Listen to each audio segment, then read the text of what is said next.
Pemirsa, jenazah Habel Halenti, warga sipil korban penembakan anggota KKB di Papua tiba di Timika. Selanjutnya jenazah korban dibawa ke kampung halamannya di Nusa Tenggara Timur.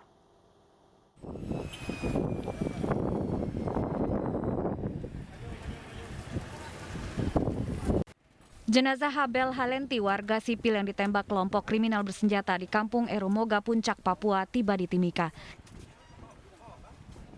Jenazah diterbangkan menggunakan pesawat Dabi Air yang disewa pemerintah Kabupaten Puncak. Jenazah korban selanjutnya dibawa ke RSUD Mimika untuk proses medis dan kemudian dibawa ke kampung halamannya di NTT. Ada hal-hal yang tujuan-tujuan yang diharapkan perlu disampaikan dengan kepada pemerintah yang terbuka supaya kami maunya gini. Nah, kalau situasi seperti begini, sayang sekali kami sudah membangun untuk daerah itu jalan. Dan begitu banyak yang kita bangun, dibakar, dihancur. Habel Halenti ditembak KKB saat keluar bersama 2 orang rekannya. Ketika akan kembali ke kamp karyawan di Kampung Kibogolome, korban Habel dan Muhammad Alif ditodong senjata api oleh 2 anggota KKB. Korban sempat berteriak meminta tolong, namun langsung ditembak oleh penodong senjata api. Korban sempat berteriak meminta tolong, namun langsung ditembak oleh penodong. Sementara rekan korban sempat melarikan diri. Tim gabungan TNI Polri mendapat tembakan dari anggota KKB saat tiba di lokasi untuk evakuasi jenazah korban. Kontak senjata berlangsung hingga 15 menit hingga kelompok KKB dipukul mundur. Dari Timika, Papua, Nathan Making, iNews melaporkan.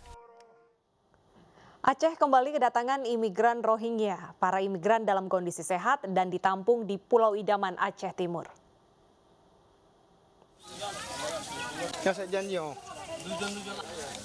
81 imigran etnis Rohingya ditampung sementara di Pulau Idaman, Desa Kuala Simpang Ulim, Kecamatan Simpang Ulim, Aceh Timur.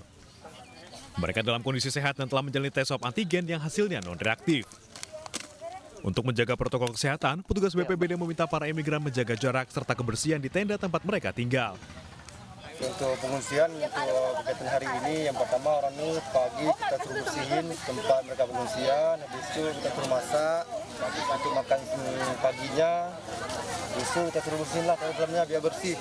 Habis itu kita tetap jaga protokol kesehatan. Sebelumnya, kapal yang sedia membawa puluhan pengungsi Rohingya mulai berlayar dari Bangladesh pada 11 Februari lalu menuju Malaysia. Namun karena mesin kapal rusak, para pengungsi terombang-ambing di Laut Andaman selama lebih dari 100 hari. Dari Aceh, Jufri Zainuddin, iNews melaporkan.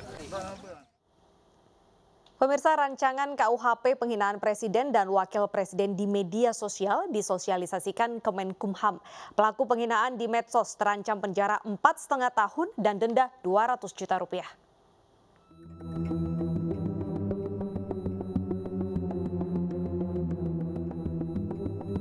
Pemerintah memprioritaskan pengesahan rancangan Kitab Undang-Undang Hukum Pidana dibandingkan merevisi Undang-Undang Informasi dan Transaksi Elektronik.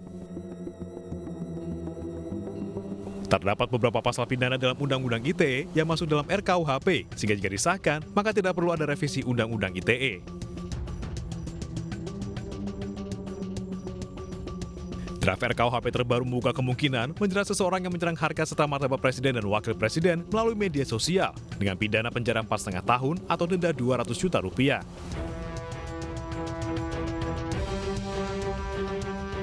Hal ini tercantum dalam pasal 219 bab 2 bahwa setiap orang yang menyiarkan, mempertunjukkan atau menempelkan tulisan atau gambar yang berisi penyerangan harkat dan martabat presiden atau wakil presiden dipidana 4 tahun 6 bulan atau denda paling banyak kategori 4.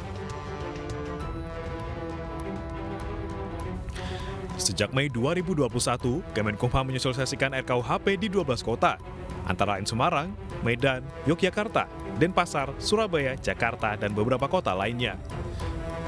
Tim Liputan iNews melaporkan.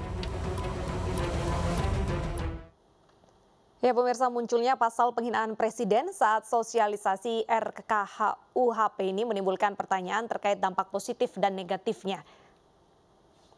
Mahkamah Konstitusi pada 2006 sudah memuat putusan nomor 13 sampai 20 bahwa MK mencabut pasal 134 atau 137 KUHP yang di situ adalah pasal-pasal tentang kewenangan presiden. Bahkan MK pun bukan hanya mencabut pasal-pasalnya, dalam pertimbangannya MK menyebutkan bahwa dalam RKUHP tidak boleh ada lagi menyangkut pasal-pasal penghinaan presiden yang memang diistimewakan setiap orang bisa memproses.